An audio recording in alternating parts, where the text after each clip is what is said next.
சுக்கராச்சாரியாரின் ஆசீர்வாதம் அவர்களுக்கு உண்டு. இனி அவர்களை யாராலும் தடுக்க இயலாது, உங்களாலும் இயலாது. பார்த்தாயா, இதுதான் அசுர பலம். அசுர வீரர்களே, இவர்களை சிறைப்பிடித்து விடுங்கள்.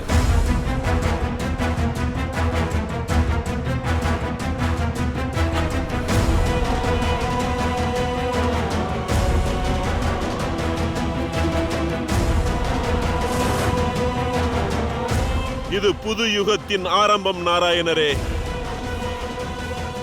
இனிமேல் நிறைய காரியங்கள் நடக்கப் போகிறது. முதலாவதாக பழிவாங்கும் படலம் ஆரம்பமாகும். என்ன கூறிக்கொண்டிருந்தாய் தேவராஜா? உன்னை தோற்கடிக்க இயலாதா? நான் உன்னை தோற்கடித்து விட்டேனே,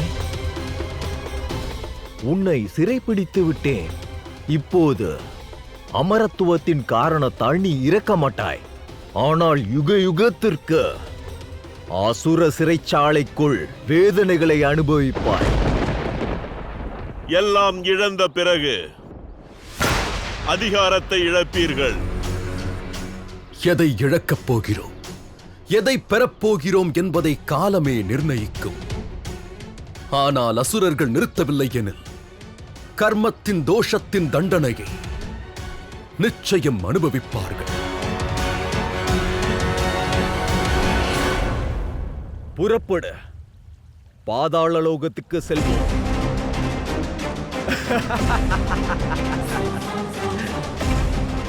காப்பாற்றுங்கள் நாராயணரே, எங்களை காப்பாற்றுங்கள்.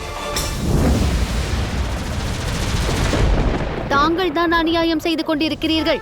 தேவி லட்சுமி தாங்களா? ஆம், நாராயணரின் கடமை மற்றும் கர்மாவின் அர்த்தாங்கினி நாராயணருடைய லக்ஷ்மி. ஆகையால் நான் இருக்கும் வரை அவரது எந்த காரியத்திலும் நீங்கள் தடங்கல்கள் வர வைக்க முடியாது.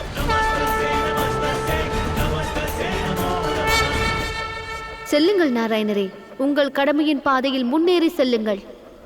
உங்களது லக்ஷ்மி உங்களுக்கு கேடயமாக இருப்பார். சுக்கராச்சாரியார் எந்த விதத்திலும் எந்த தடங்கல்களையும் ஏற்படுத்த நான் விடமாட்டேன். அசுரர்களுக்கு பாடம் புகட்ட அசுரர்களாலும் முடியவில்லை, அவர்களின் தாயாலும் முடியவில்லை. அந்த பாடத்தை இந்த லக்ஷ்மி நாராயணன் புகட்டப் போகிறார்.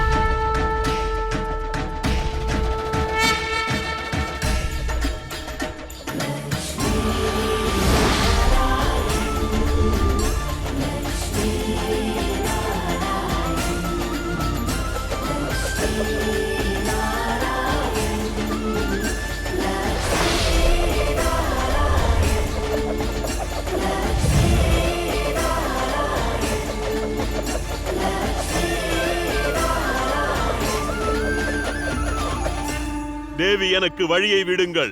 நாராயணரின் சூழ்ச்சி இனி செல்லாது. அவர் சூழ்ச்சி செய்யவில்லை, உங்களது மற்றும் உங்கள் சிஷியர்களின் அராஜகத்தை தடுக்க வந்துள்ளார்.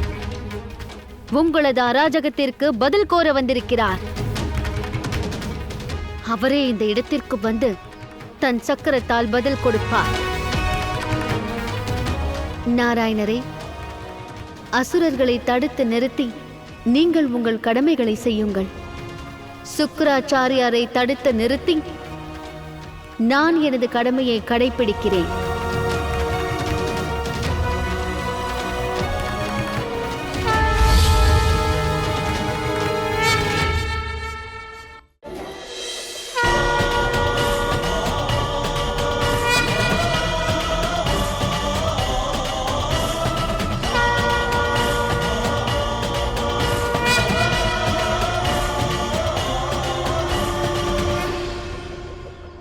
நீங்கள் உங்கள் தர்மத்தை செய்கிறீர்கள். நாராயணர் தன் கடமையை செய்கிறார். அப்படியெனில் ஒரு குருவாக இருக்கும் என்னுடைய கடமையை செய்ய விடுங்கள். இங்கிருந்து போக விடுங்கள்.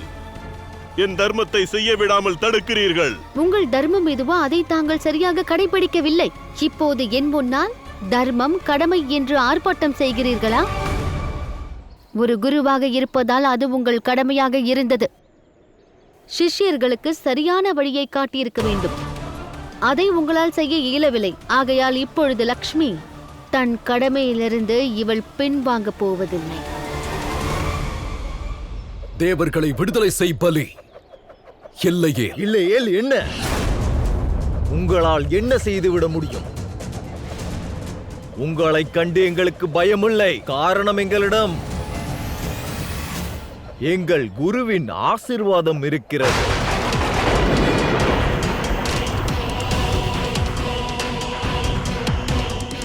நல்ல விஷயம்தான். நீங்களும் வந்துவிட்டீர்கள். தேவ கணங்களோடு சேர்ந்து நீங்களும் தோல்வியின் சந்தோஷத்தை பகிர்ந்து கொள்ளுங்கள்.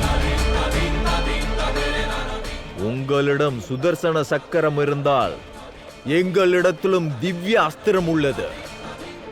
உங்களுடைய தாக்குதலை வீணடிக்க எங்களாலும் இப்பொழுது முடியும்.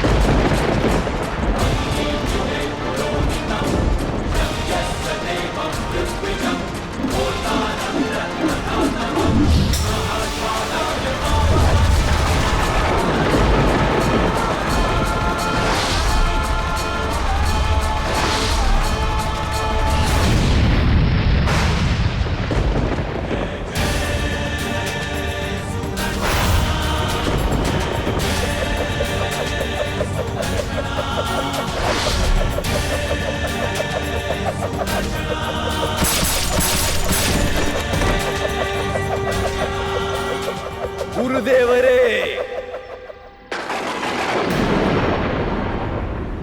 நான் சென்றே ஆக வேண்டும்.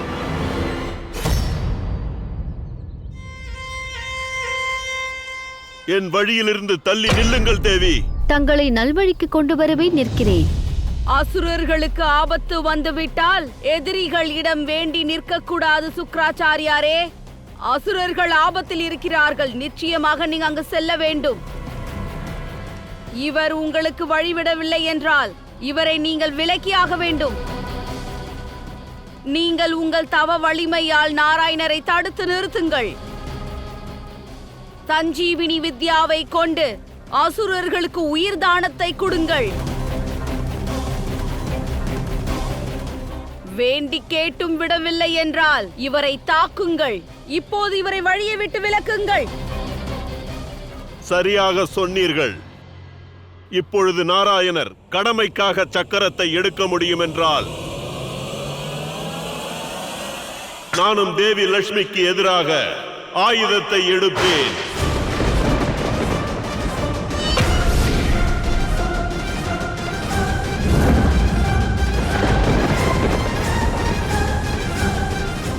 கவனமாக பார் பலி. இது சக்கரங்கள் இல்லை, இது உன்னுடைய காலன் ஆகும். இந்த காலனிடம் இருந்து உன்னை யாரும் காப்பாற்ற மாட்டார்கள். உன்னுடைய குரு சுக்ராச்சாரியாராலும் அது இயலாது. ஓடிவிடுங்கள். உயிரை காப்பாற்றிக் கொள்ளுங்கள். நம் கர்மங்கள் மற்றும் காலத்திடமிருந்து யாராலும் தப்ப இயலாது. பயிர் வளர்ந்து விட்டால் அதை வெட்டுவது என்பதே விதியாகும்.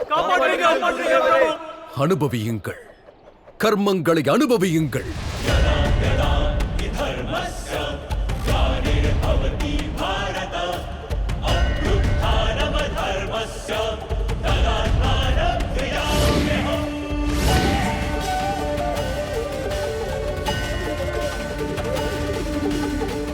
மிக்க நன்றி நாராயணரே. இப்போது அந்த துஷ்ட அசுரர்களுக்கு நாங்களே தண்டனை அளிப்போம். தண்டனை வேண்டாம் தேவேந்திரா. இன்று அசுரர்கள் அழியத்தான் போகிறார்கள். சொர்க்கத்தை தாக்க நினைக்கும் எந்த அசுரனும் உயிரோடு இருக்க மாட்டான்.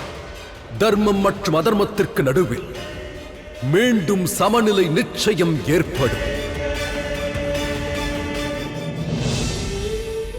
சூரிய உதயம் நேரத்திற்கு முன்பு உதிப்பதை தாங்கள் எப்போதாவது கண்டுள்ளீர்களா? இல்லைதானே? காரணம், எந்த ஒரு காரியமும் குறிப்பிட்ட நேரத்திற்கு முன்பே நடப்பதில்லை. ஆனாலும் நமக்கு எல்லா விஷயங்களும் விரைவாக தேவைப்படுகிறது. ஆனால் ஒரு விஷயத்தை நாம் மறக்கிறோம். சரியான நேரம் வரும் பொழுதுதான் நமக்கு அதற்கான வெற்றியும் கிடைக்கும். ஆகையால் தைரியத்தோடு உங்களது கர்மாவை செய்யுங்கள். அப்பொழுதுதான் வாழ்க்கையில் சுகம் எனும் வைகுண்டத்தை காண்பீர்கள்.